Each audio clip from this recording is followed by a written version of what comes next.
Being police and dictatorial state and given China's extreme propensities to control information, there could be a credible semblance of truth to Mr. Jianliang claim Ladakh's Galwan Valley was the site of a violent hand-to-hand clash between the Indochina militaries on June 15 that left 20 Indian soldiers dead. Certain websites have been doing rounds on social media, where Jianliang, a Chinese dissident and son of a former Communist Party leader, claimed that more than 100 Chinese soldiers have been killed at the hands of the Indian Army in the Galwan Valley. But the Chinese government is not deliberately releasing the figures. Earlier, in an opinion piece in the Washington Post, Yang, the founder and president of Citizen Power Initiatives for China, wrote, Beijing fears, admitting that it had lost troops, that 2 more in number than its opponent, could lead to major domestic unrest that can even put the regime of Chinese Communist Party, CCP, at stake.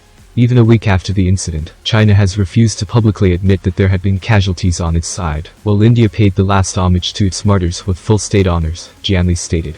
Information asymmetry. It's important to note the information asymmetry that exists between Beijing and New Delhi. Most media reports completely disavow the fact.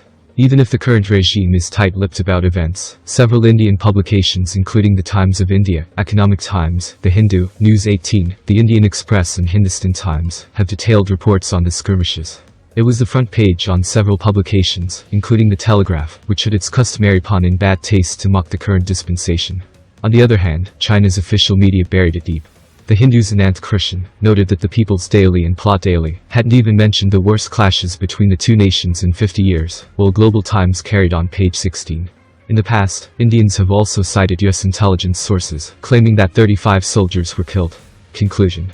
With that being said, the claim around 100 Chinese soldiers being killed is not reported by any credible websites or news media portals.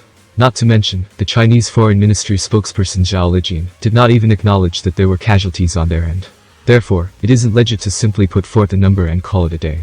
Don't forget like the video, please, share and subscribe.